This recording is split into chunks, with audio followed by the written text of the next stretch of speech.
Okay, I got a screw in my tire. Let's try to repair it. I take the 10-year-old tubeless repair kit.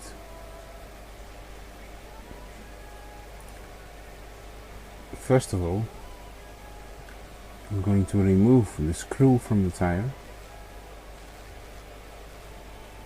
Of course, then all air escapes from your tire. Take the reamer tool,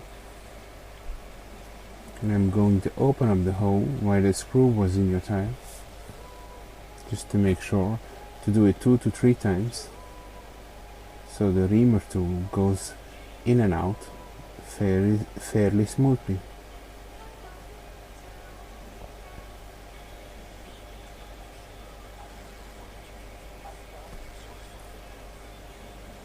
When it does, you put some glue onto the reamer tool,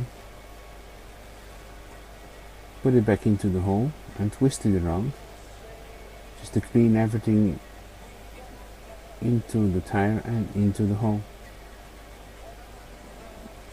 After the reamer tool, we took the hook tool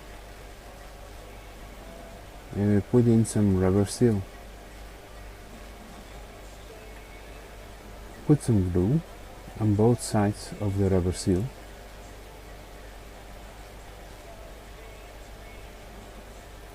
And when that is done, you press the rubber seal into the tire, halfway the rubber seal, not too far of course.